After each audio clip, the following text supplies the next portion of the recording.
MSW Media.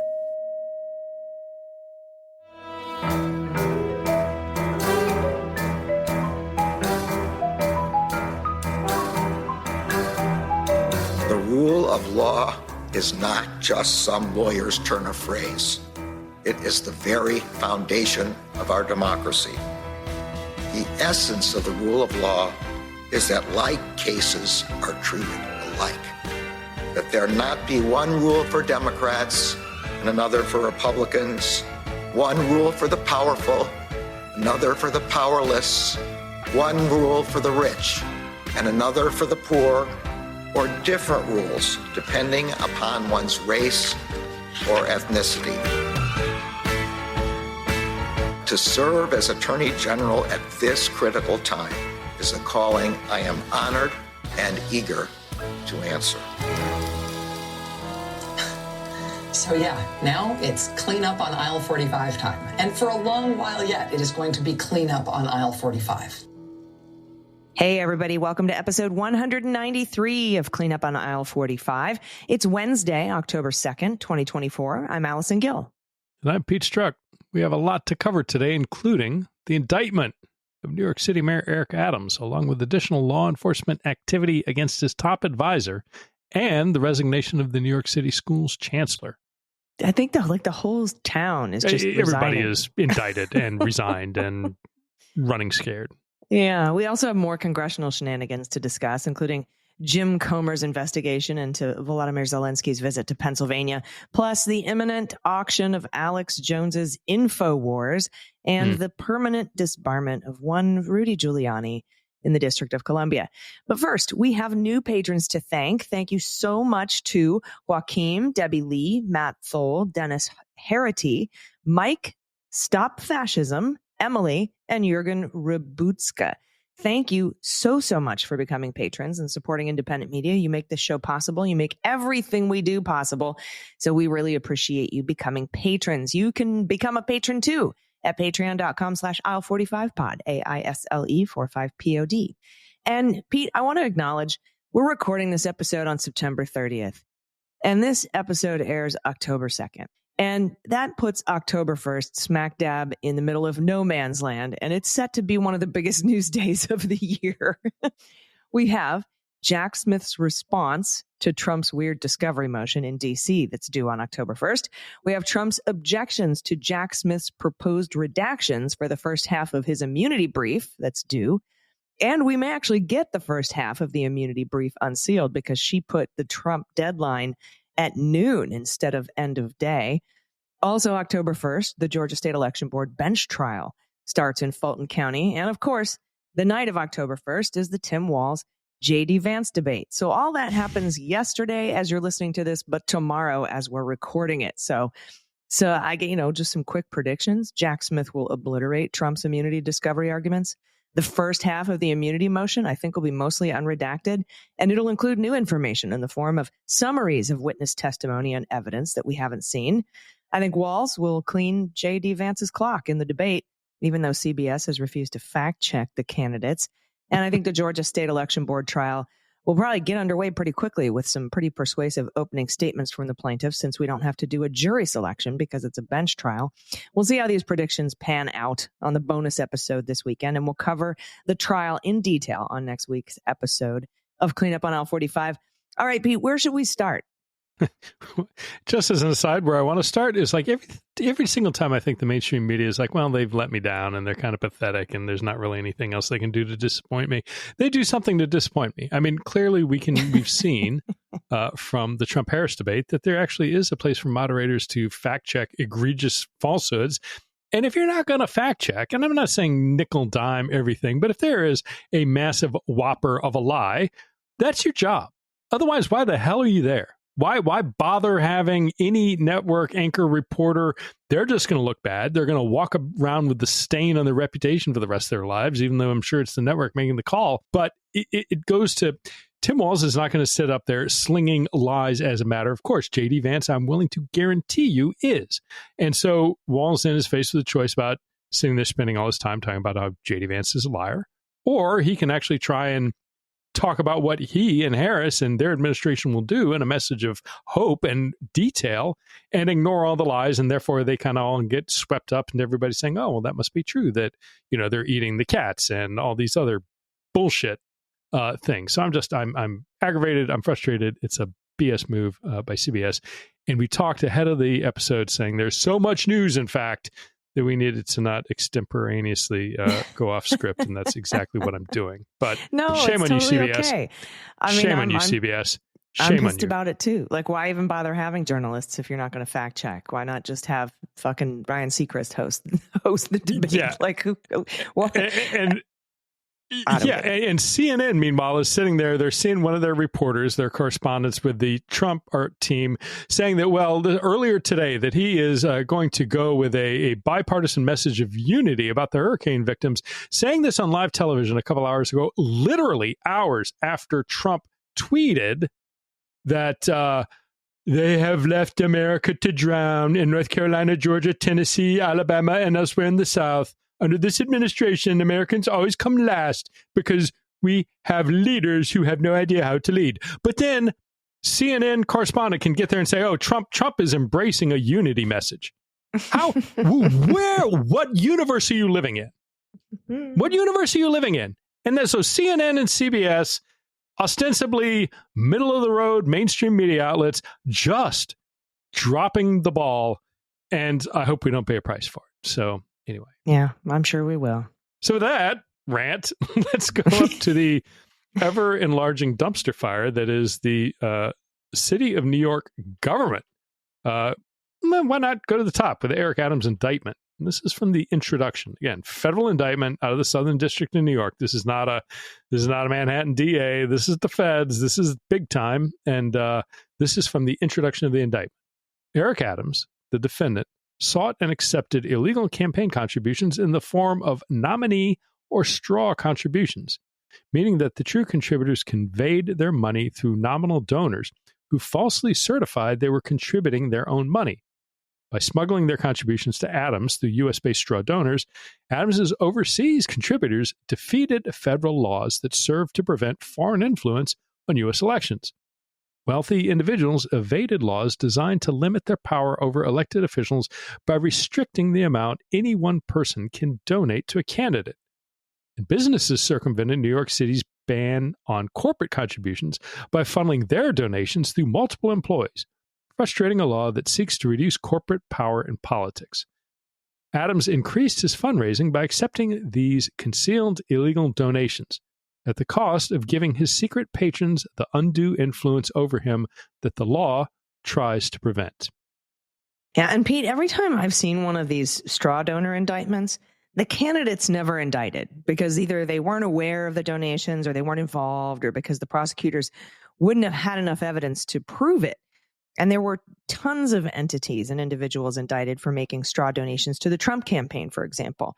But in this case, there appears to be enough evidence not only to overcome the high burden of proving Eric Adams knew, but that he did it even in the face of the Supreme Court gutting federal bribery laws, thereby requiring an explicit quid pro quo. You and I have talked about this multiple times in the past, that you basically now have to have an email or a recording or a text message saying, yes, I agree to approve your building plans in exchange for your $10,000 donation. And we're like, who is dumb enough to put that in writing? Well, Eric Adams is dumb enough to put that in writing along with a lot of his staff. And the Southern District of New York appears to have the evidence here. Yeah, that's right. And not only did Eric Adams accept these bribes from foreign nationals and U.S. businessmen, he also multiplied the straw donations by applying for the New York City Match program to defraud New Yorkers. Now, this is the second paragraph in the introduction of the indictment. Eric Adams, the defendant, compounded his gains from the straw contributions by using them to defraud New York City and steal public funds. New York City has a matching funds program that matches small dollar contributions from individual city residents with up to 8 times their amount in public funds to give New Yorkers a greater voice in elections.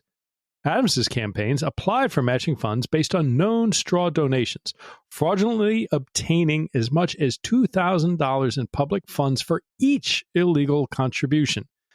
Adams and those working in his direction falsely certified compliance with applicable campaign finance regulations despite Adams's repeated acceptance of straw donations, relying on the concealed nature of these illegal contributions to falsely portray his campaigns as law-abiding. As a result of those false certifications, Adams's 2021 mayoral campaign received more than $10 million in public funds.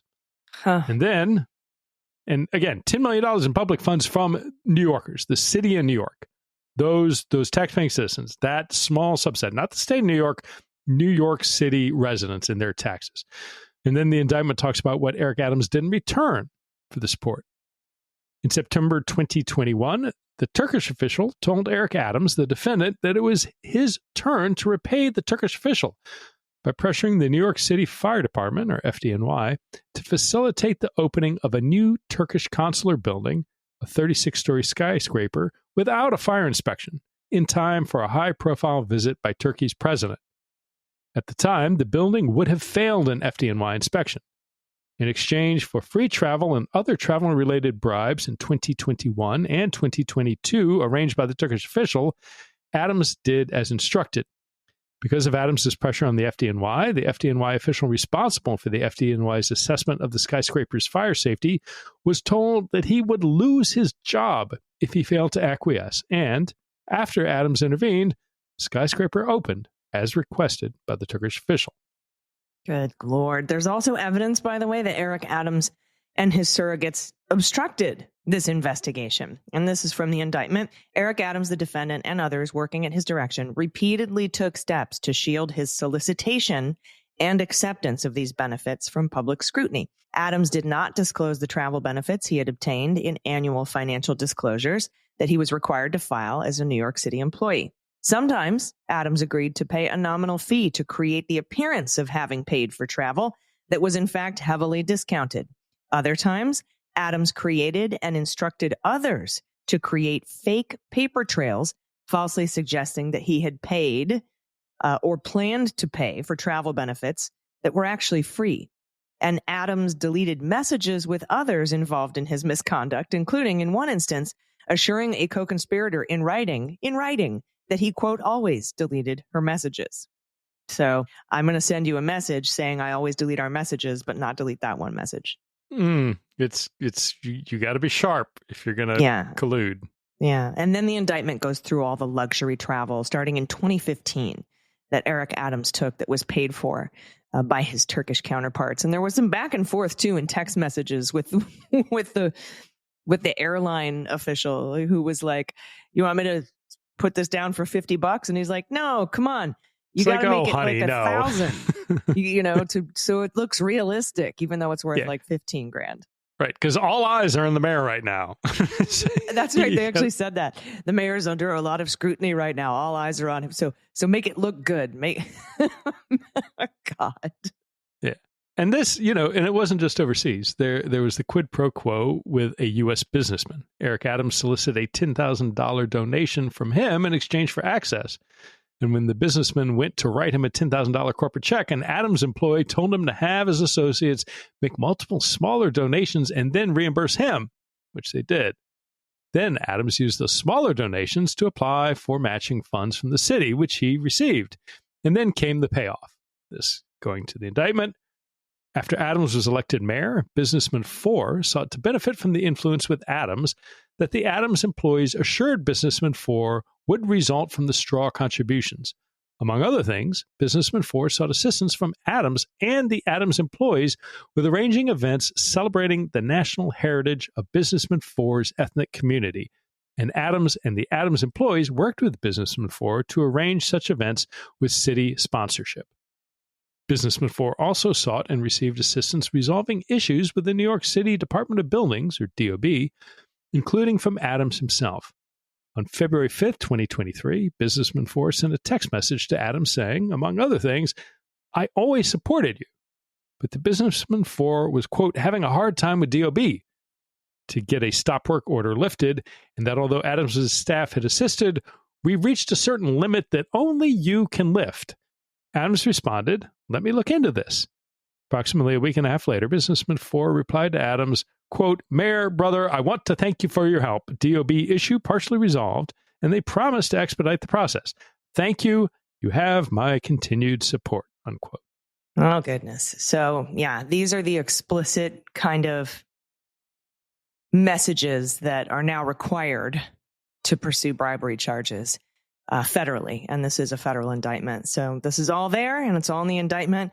And we'll be back with some more of the obstruction of justice efforts and additional excerpts from the indictment. But we have to take this quick break, so stick around. We'll be right back.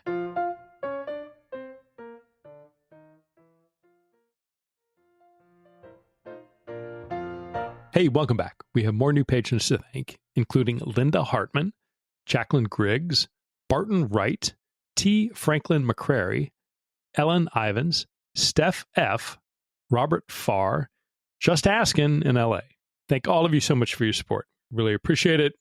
You allow us to bring you the news like this that you probably aren't getting from those folks like CBS and CNN who are so into sane-washing Trump statements that a lot of this flies under the radar. But before we talk about anything Trump or even Rudy, let's go back to the indictment and dig a little bit more into it and talk about some of the other efforts that Eric Adams and his staffers engaged in to cover up their crimes. This is from paragraph 48. Eric Adams, the defendant, and his co-conspirators and agents continued their efforts to defeat scrutiny of their criminal conduct after the federal investigation into those crimes became known to them. On November 2nd, 2023, special agents of the Federal Bureau of Investigation, the FBI, executed search warrants at, among other locations, the residences of the Adams fundraiser, Businessman 5, and the Adams staffer. Each took actions to conceal the criminal conduct they had committed with Adams. After learning that FBI agents had arrived at her residence, but before answering their repeated knocks at the door, the Adams fundraiser called Adams 5 times, even though the agents had not yet given the Adams fundraiser any indication of the purpose for their visit. So the cops are knocking on your door. You don't know why. And your first call is to Eric Adams. Not once, not twice, not 3, not 4, but 5 times before you go to the door. Now, it continues. When the Adams fundraiser then spoke with the FBI agent, she agreed to discuss many subjects, but refused to say who had paid for her 2021 travel to Turkey. As the FBI agents departed the Adams fundraiser's residence, Adams attempted to call the Adams fundraiser's phone. On the morning that the FBI agents executed the search, Adams had flown to Washington, D.C. for a publicized official meeting, but upon learning about the search, Adams canceled the meeting and immediately returned to New York City.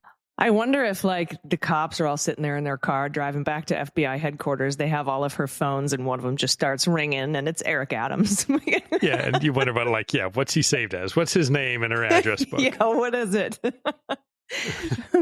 Boss man or... All right, then the indictment says, we're going to a different businessman now. This businessman 5 also agreed to speak with FBI agents and acknowledged that he and his employees had contributed to the 2021 campaign.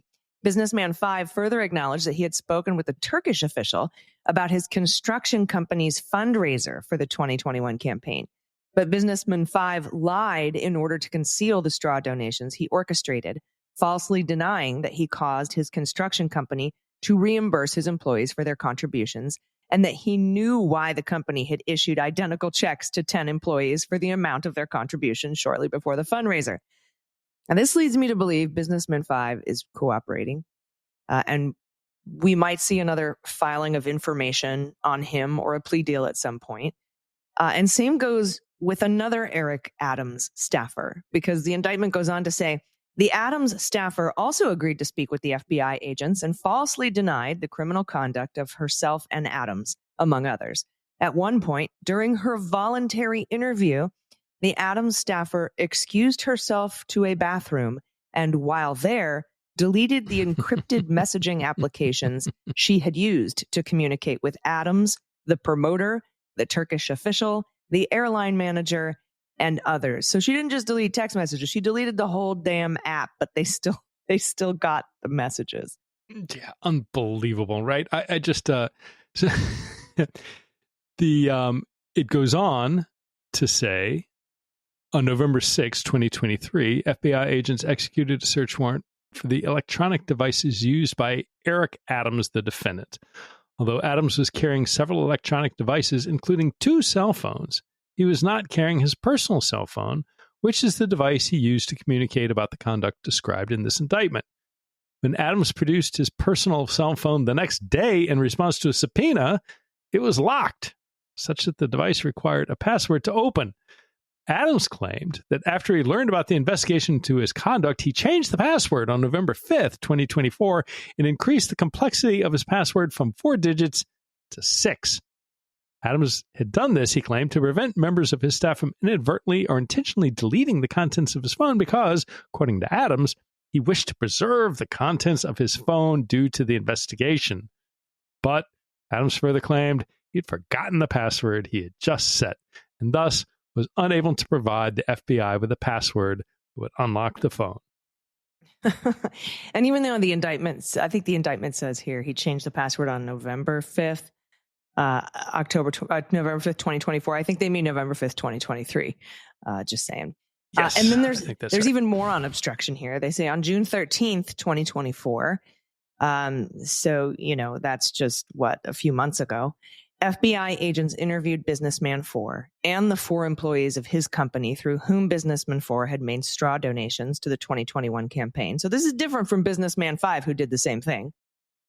Most of the employees, it says here, denied making straw contributions, but Businessman 4 then contacted Adams employee 1, who, as discussed above, had asked Businessman 4 to make the straw donations to the 2021 campaign.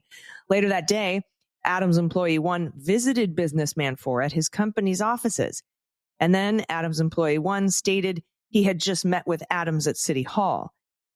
Adams employee 1 proceeded to discuss with Businessman 4 what had happened with the FBI and encouraged Businessman 4 to lie to federal investigators. Now, unless you're talking to Businessman 4 and employee 1 or both, that's the only way you're going to get that information. Adams employee 1 then asked to address Businessman 4 and his 4 employees who had made the straw donations and encouraged them to lie to federal investigators as well. Adams employee 1 then took photographs of the subpoena that had been issued to Businessman 4 to send to Eric Adams. On the following day, Businessman 4 met again with Adams employee 1. Adams employee 1 told Businessman 4 he had met with Adams at City Hall earlier that day, and they had left their cell phones outside the room in which they met so that it would be safe to talk.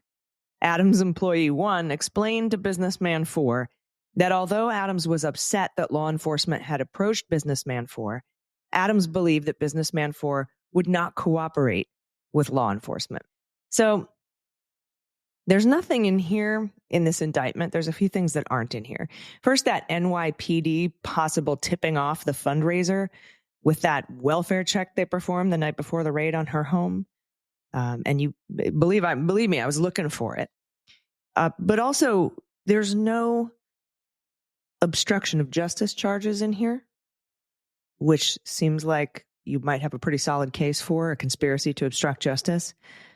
And there's also no Foreign Agents Registration Act violations in here, which seems pretty straightforward given all the evidence they have, which leads me to believe, Pete, that this is just the beginning and that there may be superseding indictments to come. Yeah, I mean, a couple of things. One, it's clear that, they executed after the word of the indictment became public the night before it was announced. The following morning, the FBI executed another search warrant at Gracie Mansion, at the mayor's residence. So the investigation is clearly going on. And you and I speculated on the bonus. Is that because, they didn't intend that it would leak out on the night before, and they anticipated that it would become public at the same time that they were serving the search warrant? Or did they, want or, didn't mind if it became public because they knew that going in with another search warrant the next day would get potentially more incriminating communications by Adams after he found out about the indictment, but before his arraignment? There'll be a filter team because he's almost certainly talking to attorneys at that point. So it'll have to go through a team to make sure that, any privileged communications are taken out. But, it's kind of a lot of speculation that could go a lot of ways about why they wanted that phone. But what is clear is that the investigation is ongoing.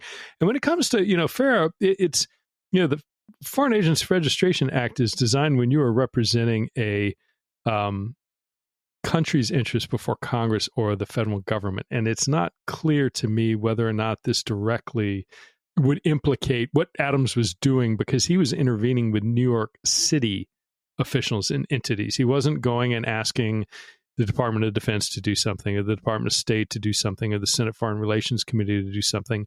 He was intervening with city officials. So I'm not certain that 951 or other Foreign Agent Registration Act charges would squarely apply. But, there are, and we can, the counts that exist are, there are 5 of them. So count 1 is conspiracy to commit wire fraud, federal program bribery, and to receive campaign contributions by foreign nationals. Count 2 is wire fraud. Count 3 and 4 are solicitation of a contribution by a foreign national. And then count 5 is bribery. So you've got the contribution by foreign national wrapped in there in counts 3 and 4. But I am curious to see if they do add FARA charges or not. And they may not need to, or they may have some issues with particular elements of that crime. Yeah, there's a lot of elements that have to be proven in a FARA case, and that have to, be able to be maintained on appeal as well. So they'll, be looking to Elizabeth Prelogar for information on that. But, as far as the superseding indictment, I mean, you brought up the fact that they went right back to Mayor Adams's house the next morning at Gracie Mansion to get some more stuff. But there's also this news story from Politico. Law enforcement officials were waiting at JFK Airport Friday for New York City Mayor Eric Adams' closest confidant to return from an overseas vacation. Welcome home. They had the little sign.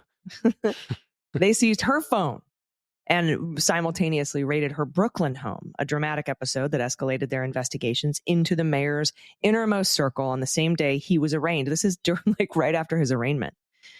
Ingrid Lewis Martin is her name. She's a chief advisor to Adams, whose friendship with the mayor stretches back 4 decades.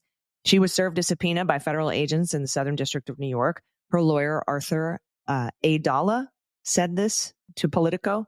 Her devices were given to state agents with the Manhattan District Attorney's Office. Now, later Friday, in a surreal moment, Lewis Martin described the encounter in a broadcast interview with her lawyer, a celebrity criminal attorney who moonlights as a talk show radio host. Lewis Martin maintained her innocence as well as the mayor's, but left open the possibility they acted outside the law. Quote, "We're imperfect, but we're not thieves," she said. I beg to differ. You stole $10 million from New Yorkers. She said this on AM 970, her lawyer's radio show. And she went on to say, "And I do believe that in the end, that the New York City public will see that we have not done anything illegal to the magnitude or scale that requires the federal government and the DA's office to investigate us." Now, videos circulated by news outlets Friday showed agents carrying boxes from Lewis Martin's row house. So the scope of this thing is huge. Yeah, I can't get my head around just the people in the indictment and the previous, arrests and search warrants that we're aware of. But it doesn't stop there. And it just goes to highlight that this is not done. And I don't think it's done with Adams by any stretch of the imagination. So just 3 days before Eric Adams was arrested, Politico also reported New York City Schools Chancellor David Banks is stepping down as he faces scrutiny over his ties to a federal bribery probe. Banks, a longtime friend of Mayor Eric Adams, handed his phones over to federal agents more than 2 weeks ago. As part of their investigation, agents also raided the Harlem home Banks shares with his romantic partner, First Deputy Mayor Sheena Wright, as well as the Queens home of his brother, Phil Banks, who serves as Deputy Mayor for Public Safety. Now, David Banks' departure from Adams' administration comes as multiple federal investigations are swirling around the mayor and his top advisors. The probe that has entangled him appears to be focused in part on his other brother, Terrence Banks, whose consulting firm did work for clients with business before the city. Since the federal raids earlier this month, several high-profile members of Adams' administration have stepped down in rapid succession, including names we haven't even talked so far about today, including former NYPD Commissioner Edward Caban, Adams' top lawyer Lisa Zornberg, and Health Commissioner Ashwin Vasan. And the article concludes Banks' departure is a seismic blow given that he helms the nation's largest school system. And it should be noted that Lisa Zornberg, the top lawyer, there's some indication that she said, look, I was not aware of the scope of alleged crime and corruption, and you need to either stop it or do something, or I'm leaving. And upon, realizing the scope of the alleged criminality, that she left rather than being associated with it. So I do want to flag that, there's reporting out there that she left for the right reasons, rather than these, what are we at, 12 plus people? That I've lost count. But yeah, I think she resigned at be like screw you all, I'm going home. Screw you guys, I'm going home. And that's rule number one for any defense attorney is if somebody's going to jail, make sure it's not you. Right. That's unlike Rudy, John Eastman, Jeffrey Clark, Strike Force, Kraken Strike Force. Yes, unlike them. Your buddy, what's her name? Convicted little fart sniffer Rudy's. Jenna Ellis. Yeah. Jenna Ellis. Fart yes, target. all these people they missed that part of their 1L year. Yeah. Anyway, believe it or not, we have yet another politically motivated Republican congressional investigation after this quick break. So stick around. We'll be right back.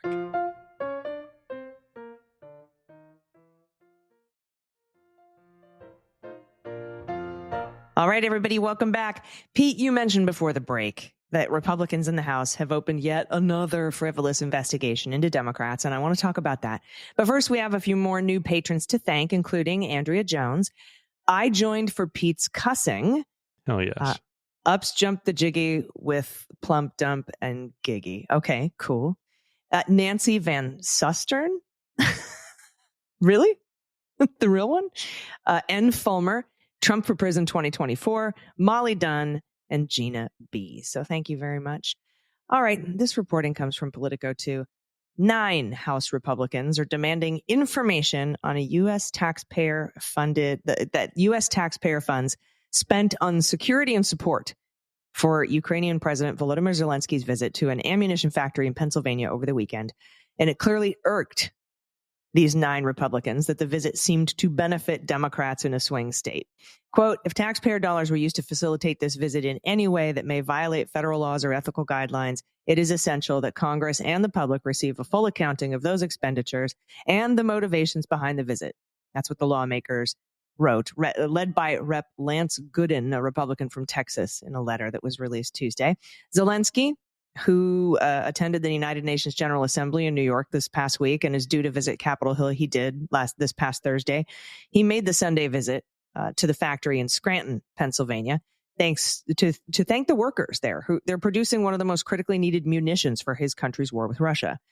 The 9 Republican lawmakers raised concerns that Zelensky flew in a C-17 military aircraft and received Secret Service protection during his visit.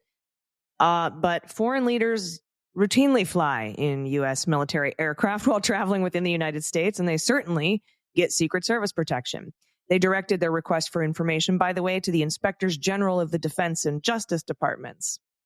Now, what the Republicans in Congress failed to mention, however, is something that Karine Jean-Pierre pointed out in a press conference when she was asked about the visit. Jean-Pierre said that the Sunday visit to the ammo plant was requested by Ukraine and not the Harris campaign or the White House. And the Pentagon called the trip official business. Quote, regarding Sunday's trip to Pennsylvania, the flight was a U.S. Department of Defense-funded mission, James Adams, a Pentagon spokesman, said. These officials were conducting official business related to U.S. security assistance to Ukraine.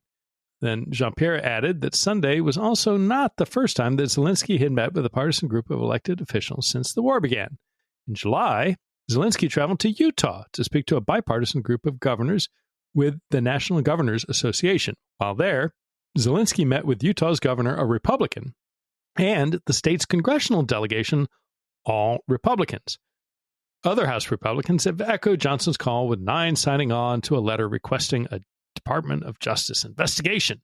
Neither Harris nor the election were mentioned in the video and press materials released by Shapiro after the Scranton visit, which was conducted under tight security. Now, in a separate letter, everybody's favorite Kentucky Congressman, House Oversight and Accountability Committee Chair James Comer announced an investigation into, quote, whether the Biden-Harris administration attempted to use a foreign leader to benefit Vice President Harris's presidential campaign. If so, necessarily committed an abuse of power, unquote. Other Democrats are pushing back as well. Quote, the Scranton Army ammunition plant is playing a critical role bolstering Ukraine's forces, and I was honored to join President Zelensky to thank Pennsylvania workers for helping defend democracy, Casey said in a social media post. Attempts to smear his visit to our Commonwealth are an insult and a disgrace. So how much taxpayer money was spent to put for Secret Service agents to protect Donald Trump during his Section 60 visit to Arlington, where his campaign shoved a cemetery worker where he broke the law there? I mean, right. Where's that? Took photos and movies for fundraising purposes. Right. Where's the investigation for the Utah trip with Zelensky standing next to all the Republican congressmen who all are up for re-election this year, along with the governor? I mean, I know we're preaching to the choir, but it's just so obvious to me that they're just looking for some sort of ammunition for an abuse of power so they can maybe file some articles of impeachment against Kamala Harris because she's the new running mate. All of the money that the Russians have invested in investigating the Bidens is now wasted. All that time they spent trying to impeach Joe Biden, it's all wasted since Joe Biden has passed the torch selflessly to Kamala Harris. That's all they're doing, right? Yeah, and then Zelensky, and he's smart, right? I mean, he met with Biden and Harris, and then he went to meet with Trump because he's a world leader. He needs to, try and at least keep doors open with either potential, winner of the next election. So he met with Trump and stood there while Trump was talking about, solutions to Ukraine and said something to the effect of I want to have good relations with Russia, to which Zelensky's like, well, I kind of hope you have a little bit better relations with us. To which Trump then kind of laughed and said, oh, I see. And then it takes two to tango. So he has to sit next to this. Zelensky has to sit next to this moron who's crapping all over him, who's crapping all over the U.S.-Ukraine relationship, who yet again is groveling to Putin and putting, Putin's interests ahead of a free Ukraine's rather than the country that invaded the sovereign territory of a smaller independent nation. But that doesn't matter to Trump. There's no Comer investigation of that. There are no hearings about what Trump meant by that. There are no questions to Trump about whether or not he's had any conversations with Putin since he left the Oval Office. None. Nobody cares. We've got CNN talking about how he's approaching the flood or the hurricane disaster with a unity message. There's no room for any criticism of, the almighty Trump. And God forbid we actually look at the words coming out of his mouth, because in addition to being hateful, they're also those of a raving moron lunatic. Well, and shouldn't Congress, speaking of Hurricane Helene, I mean, the Republicans voted to shut down the government as she, right before she made landfall. Imagine if the government were shut down right now trying to respond to this disaster. And honestly, what they should be doing, instead of investigating Zelensky's visit to a factory that's making munitions for him, that was asked for by Ukraine and sanctioned by the Department of Defense and Pentagon, why aren't you coming back to D.C. to pass a supplemental to fund the national response to the absolute and total devastation in these areas left by the hurricane? I mean, there are millions of people without power. There's people without water, without food, stranded.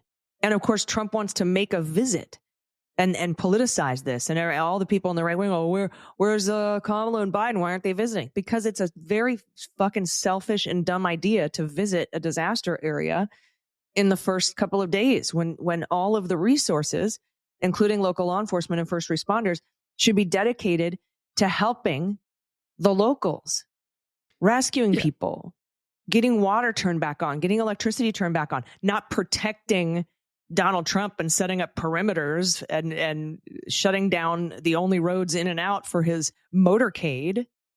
It's ridiculous. Yeah. And keep in mind, the infrastructure bill that President Biden and Vice President Harris tried to push through included $1 billion, a billion with a B, for flood mitigation. Just flood mitigation. Guess what? Almost every single Republican voted against it. Yeah. Yep.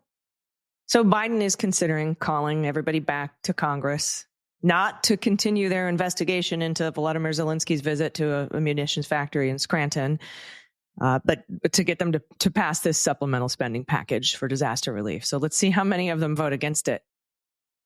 Shall we? Well, yeah. I think with, for political reasons, they'll probably. And you got Florida, right? Ron DeSantis asking for a little bit of that socialism from the government. Hey, come on now. We get a little handout. Maybe Georgia and Alabama and North Carolina. Where's our federal money? Keep your damn hands off our FEMA dollars. But also shut up, you terrible socialists. Okay. All right. Anyway, along these lines, I just want to let everybody know that all of my thoughts and love sent out to everybody, not just Democrats in the southern states affected by the hurricane. It's absolutely devastating. There's a podcast. We cannot show you these pictures, but I've seen them, and everything's been lost. Everything is wiped out. And I truly hope that that help is on the way, and we're all thinking about you.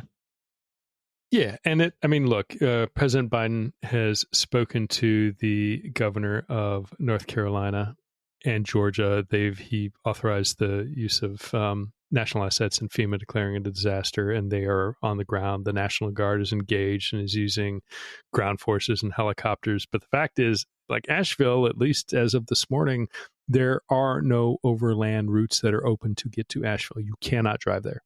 Now, military vehicles may have a way through, but if you were trying to drive in your car to see Asheville, you cannot do that right now. The only way in is via air, and it's not to the airport. It's going to be helicopters. So I am really worried that, as bad as it is, the death toll is nowhere near what it's going to end up.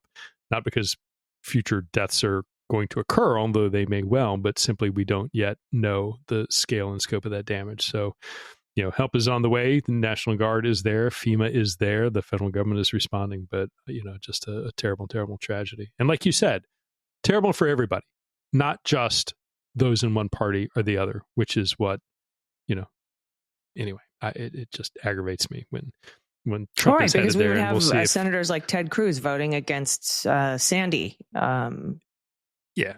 And I just think back to like when Trump went down to Puerto Rico after the hurricane, and he's sitting there with toilet paper and paper towels, like shooting hoops into the crowd, like, the great white savior, like, here, have a little, roll of TP for, the next week, and, trying to look magnanimous, and zero empathy, zero knowledge or ability to connect with the victims facing the hurricane, then the response and the aftermath, or the hurricane now. The man just needs to stay away, because you know what? The other thing, when he tours today, like he did, you know what? All those first responder and security detail and the sheriffs and everybody who has to protect him because he is so incited violence in our political discourse, and they have to be there to protect him. You know what they're not doing? They're not cutting down trees and clearing roads. They're not looking for people who are trapped. They're not looking for victims who may still be alive and need medical attention, because this I'm not going to swear on the regular episode, because this jerk has to have his little photo op to tell everybody to vote for Trump.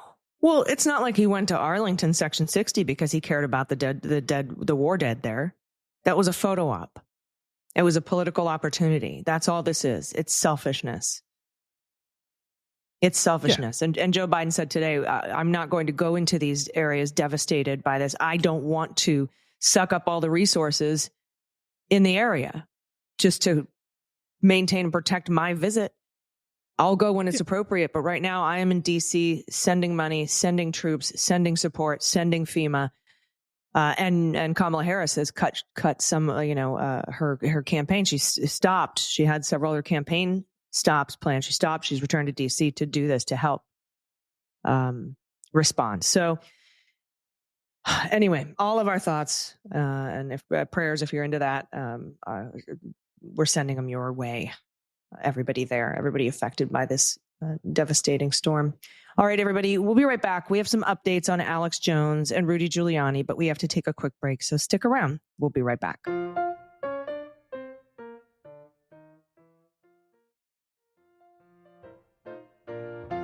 Hey, welcome back.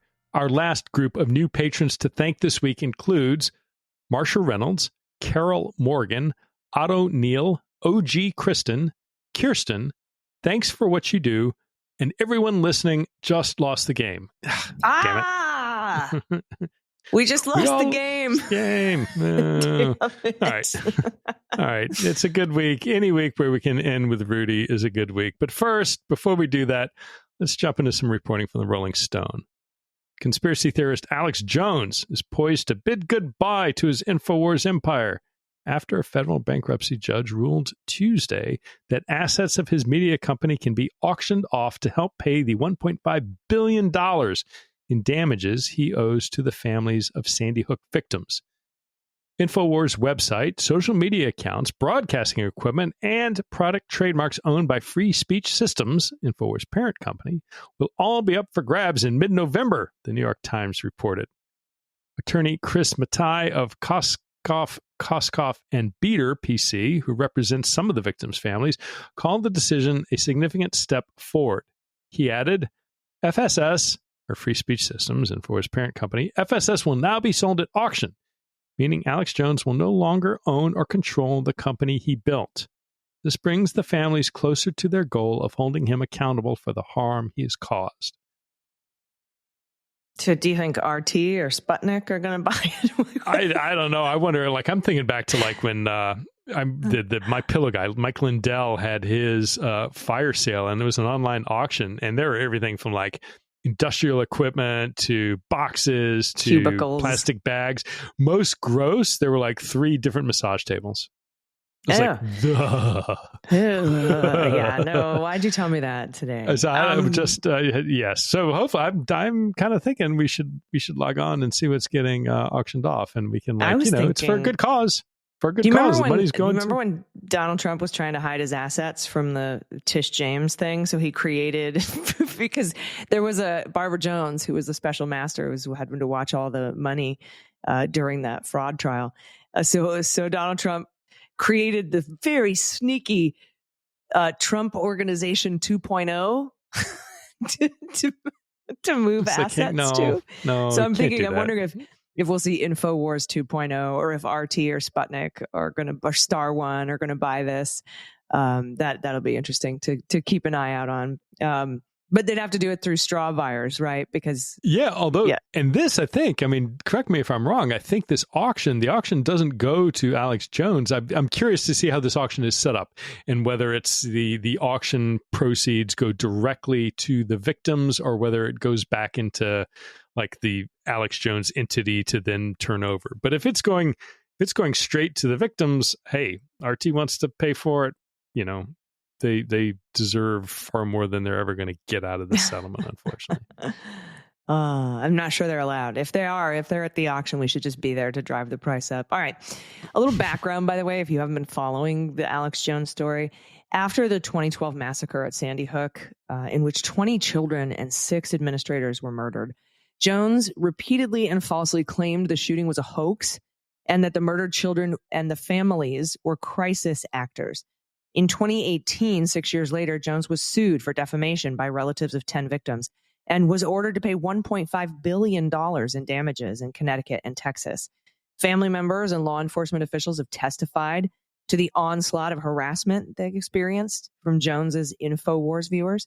Jackie Barden, whose son Daniel was killed in the shooting, testified in Connecticut about receiving letters from people claiming to have desecrated her son's grave, and they threatened to dig up his body. Now, according to records obtained by Huffington Post, Jones brought in $165 million from the InfoWars store over 3 years, beginning in September 2015, and continued to cash in as he continued to spread lies claiming the Sandy Hook school shooting was fake. According to Bloomberg Law, a bankruptcy court converted Jones's personal Chapter 11 into Chapter 7 in June. A judge tossed out his Free Speech Systems separate bankruptcy proceeding, allowing the families to pursue judgments against Jones's media company in state courts. Yeah, what a horrible man. What a terrible tragedy, and to just profit off it and make it so much worse for these families who are grieving, who continue to grieve, who can't get closure because they're having to fight this jerk through this entire process and his attempt to hide assets and, to be forced to now hopefully get a little bit of closure if they can actually, auction some of this off and recover it. Just what a horrible man. Just absolutely abysmally terrible to inflict that sort of pain and suffering on the families, the parents, the brothers, the sisters, the classmates who are killed. Again, just what an awful, awful human being. And it's, it runs in the Trump circles because at long last, our national nightmare is over. Well, one of our national nightmares, the ability of Rudy Giuliani, former mayor of the city of New York, former U.S. attorney for the Southern District of New York, is no longer able to practice law in Washington, D.C. Womp womp. Now, this is from CBS News. Former New York City Mayor Rudy Giuliani, who represented former President Donald Trump in his efforts to overturn the 2020 election results, has been disbarred from practicing law in the District of Columbia, a local appeals court ruled Thursday. Giuliani's law license in the District of Columbia had been temporarily suspended since the summer of 2021, but the one-page decision from the District of Columbia Court of Appeals orders the former federal prosecutor to be disbarred. Records show Giuliani was admitted to the D.C. bar in 1976. Wow. 6 years old. I was 2. Yeah.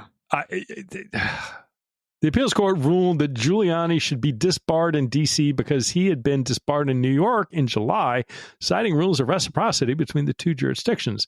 The order noted that Giuliani had the opportunity to show cause why reciprocal discipline should not be imposed, but Giuliani never filed a response.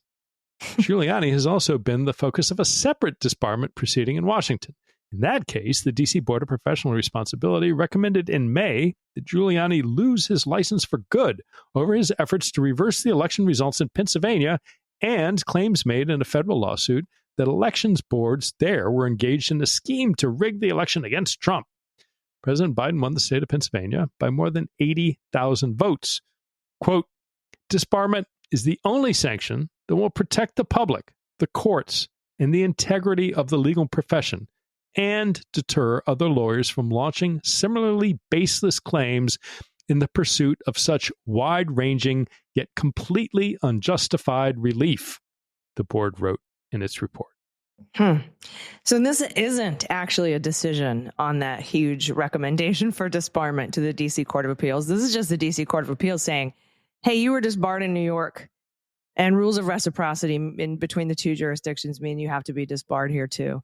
It says that Giuliani offered no facts to support the claims he made about alleged voter fraud in Pennsylvania. It also said a reasonable lawyer would have concluded that there was not a faint hope of success of prevailing on the argument that state election officials engaged in a scheme to steal the Pennsylvania election. Disciplinary proceedings against Giuliani in D.C. began in June of 2021 in response to a New York court's decision to suspend him from practicing law. The court found he spread falsehoods about the integrity of the 2020 presidential election while serving as a personal lawyer to Trump and the Trump campaign.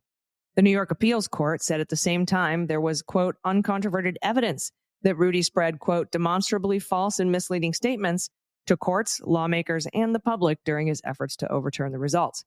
Giuliani's disbarment in New York in July marked a stunning fall for the political figure who served as the top federal prosecutor in Manhattan and then went on to oversee New York City as its mayor.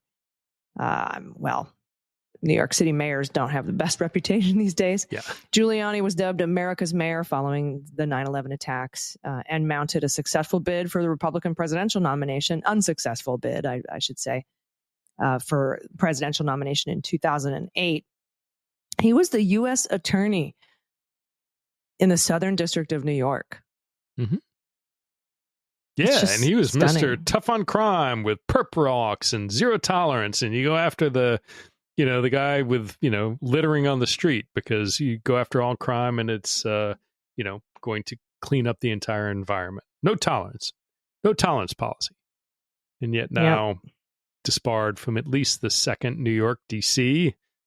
Sure, other things going on, but it does, I don't know.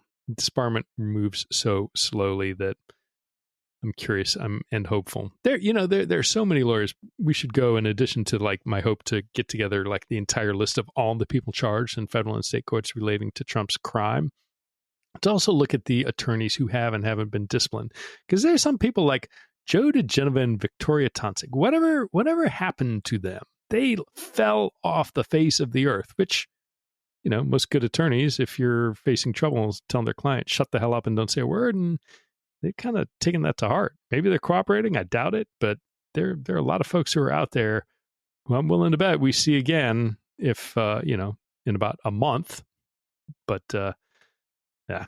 Well, apparently, at least according to Lev Parnas, DeGenova and Tonsig got Bill Barr his job, helped get Bill Barr his job. So I'm sure they've got some sort of OLC counsel memos, get out of jail free letters that, make them impossible to prosecute. And the same for Rudy. I mean, as soon as Lisa Monaco got to the Justice Department after Joe Biden won the election, she actually stepped in and said, hey, that search and seizure of Rudy's stuff, let's expand unlocking his devices to include, January 6th and all that stuff. But they were looking at him for his, everything that he did over in Ukraine with Firtash and DeGenova and Tonsig and Fraud Guarantee, Lev Parnas and Igor Fruman. And they had all that stuff, and they, went through the privilege team, and they were investigating DeGenova and Tonsig as well.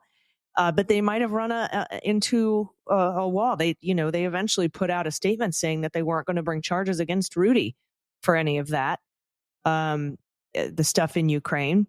And I can't imagine why, unless, the Southern District of New York U.S. Attorney went to Preligar at the Department of Justice and said, will this hold up on appeal? And she goes through the file and says, oh, no, probably not, because Bill Barr wrote up a big letter saying that Rudy Giuliani did nothing wrong.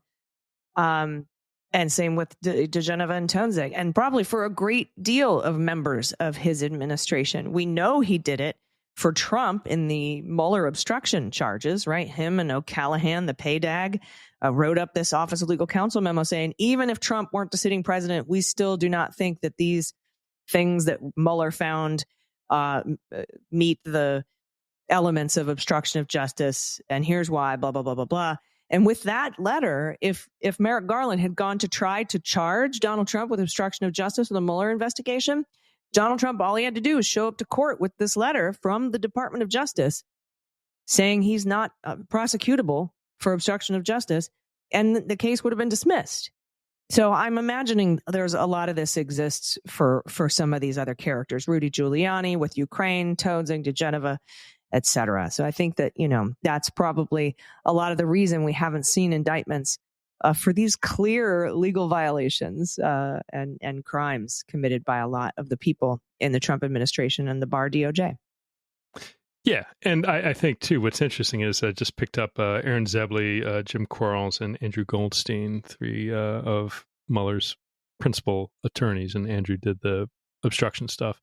Just wrote a book called Interference, which was published last week, and talk a lot about sort of the slimy, sleazy interaction with Barr and the way Barr handled everything from the release of the report, but some of the things that he did that made it difficult. So I'm just a little bit of the way into it. But it is, the amount of damage that Bill Barr did to our nation, to the Department of Justice, to protect Donald Trump, notwithstanding all his little, happy tour to make everybody think he's a good guy and thinks Trump is a threat that, mysteriously vanished and now he's voting for Trump again. Barr was singularly terrible. And I think we'll go down in our nation's history of one of the, if not the worst attorney general in our nation's history, unless, of course, Trump gets reelected and then whoever his next attorney general is will take that honor. Probably Mike Davis. But, yeah.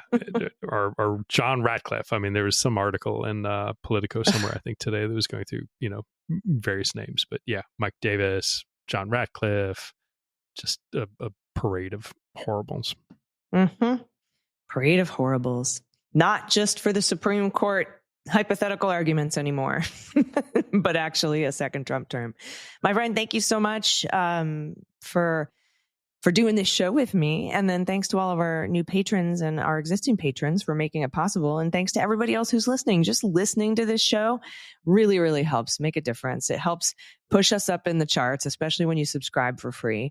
And when you push us up in the charts, we push people like Dan Bongino down in the charts. And that always makes me feel better because I guarantee you, people like Bongino and Tim Pool and Ben Shapiro have warehouses of minimum wage workers sitting at phone banks of 200 phones, subscribing to and listening to their shows to falsely amplify their chartings and ratings and downloads. So we appreciate that all of our listeners are actually 100% authentic human beings. And thank you so much for supporting us. Do you have any final thoughts before we get out of here? Obviously, my final thought is going all my love out to the folks who were impacted by Hurricane Helene. But do you have any final thoughts? No, the victims, it's terrible. I'm really interested, it's separate and distinct from all the, the human suffering and the tragedy that's going on. We've also got, again, the interesting thing is with how this is going to impact the election, because North Carolina has suspended mail delivery to a number of zip codes based on the hurricane. So the mailing of early ballots was delayed in North Carolina because of some ballot shenanigans. So this is also going to throw a little bit of a monkey wrench into the vote. Now, Georgia, of course, is a swing state. North Carolina is a swing state. Asheville is a very blue-leaning city. The area around it is much more conservative, but much less populated. So, that's of course a secondary concern to just getting everybody safe who is still out there living in danger and mourning those lost. But there's a lot of kind of follow-on impact to this that I'm curious to see how it plays out, in addition to Trump's absolutely abysmal, horrible, just anti-empathetic, whatever the word for that is, sociopathic, I don't know, use of this tragedy as a political prop and pulling first responders aside from the job of saving lives to provide security so he can have a little photo op. It's despicable. And I hope people watching that realize that. And if not at a national scale, I hope and do believe the people locally in North Carolina who are relying on those folks who, when the fireman or police officer or sheriff or whoever it is come back and said, yeah, we had to step aside for 5 hours to provide security for Trump and weren't doing our job, that won't go unnoticed, I hope. Yeah. All right, everybody. Thanks so much. Patrons will be back this weekend with a bonus episode. Everybody else will be back next week with the trial of the Georgia State Board of Elections, which is a bench trial down in Fulton County. And it is on the YouTube channel of that judge. So you can watch it as I think it's McBurney. I'm not quite sure, but you can go to Anna Bauer's Twitter feed. She'll have posts and she'll be following it. That's who I follow for all things Fulton County. So thank you very much. We'll see you next week. I've been Allison Gill. And I'm Pete Strzok. Cleanup on Aisle 45 is written, researched, and produced by Allison Gill with editing by Molly Hockey. Our art and logo design are by Joelle Reeder and Moxie Design Studios, and our music is composed and performed by Adam Orr. Cleanup on Aisle 45 is a proud member of the MSW Media Network, a collection of creator-owned podcasts dedicated to news, politics, and justice. For more information, visit mswmedia.com.